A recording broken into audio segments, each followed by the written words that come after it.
Good morning. We want to start by saying we are so sorry for the loss of your mother. Thank you. On yesterday, and we're just hoping and praying that you're okay. Thank you very much. She was an amazing person who had a great influence on my sister, myself, our family, and so many others. And I will continue to be inspired by her efforts to help others, and that's really something that continues to motivate me every day. So thank you very much. You're welcome. She's a beautiful lady. And Alex just mentioned that the universal pre-K program for 3- and 4-year-olds, is there an estimate yet for what that could cost the taxpayers and what share would be covered by the taxpayers? Well, it's a big number, I'll tell you that. We're going to release those numbers in a couple of weeks when we release the entire plan about how we get there for full universal pre-K for all 3- and 4-year-olds in Louisville. But we're going to have to, this is one of those big goals. It's going to take years to get there. It's going to take a lot of time, energy, and resources.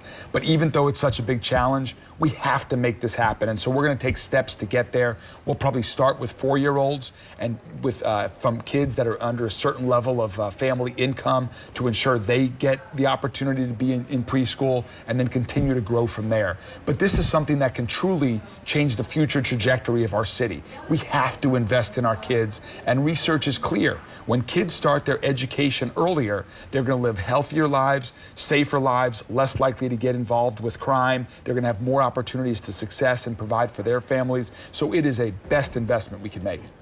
Mayor, you also mentioned violent crime is down across the metro. What factors do you think are contributing to this, given that we are all so short on LMPD officers? No, that's right. And while homicides and shootings and carjackings are certainly down, we're going to continue to double our efforts, because one homicide, one shooting, one carjacking is one too many. And so we're working closely with LMPD to have a police department that focuses on community policing, which prevents crime. We need more people to join LMPD. So I would tell any of your viewers out there, if anyone is interested themselves or has family and friends who want to be a part of the solution, who want to change the way that we approach policing in our city to make it safer for everyone, join us and be a part of the solution. But we can't do it by policing alone.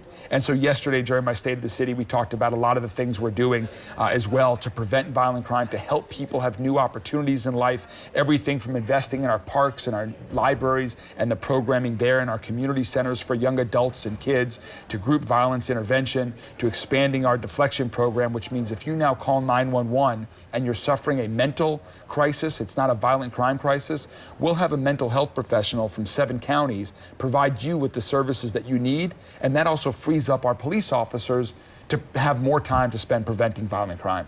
Yeah. Now, Mayor, on the topic of affordable housing, which is a big issue, we know, not just here in Louisville, but across the country as well, there's that whole not in my backyard sentiment, right? There are a lot of complexities that go with this, but it comes to your goal of building 15,000 affordable housing units. Where are we at with that? Well, again, it's a big, bold goal. We have an innovative plan to get there. And as you were saying, one thing that we have to ensure happens is that we provide more housing in every neighborhood in Louisville, not just in other people's neighborhoods.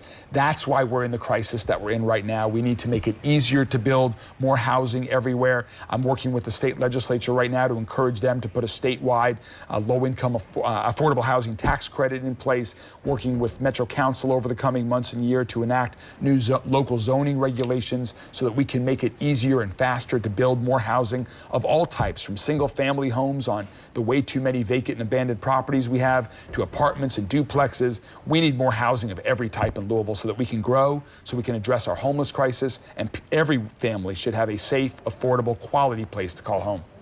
As you laid out your plans for this next year, you know it's a big one for the Derby City in May. Huge year. We've got hundreds of thousands, coming to the city just for Derby 150 and then also the PGA. How do you want to make sure that Louisville puts its best foot forward? Yeah, I'm really excited that the eyes of the world are going to be on Louisville, as you mentioned, Derby 150, the PGA Championship, and then this fall we've got a great Bourbon and Beyond lineup, then Louder Than Life, and there's so much more happening as well.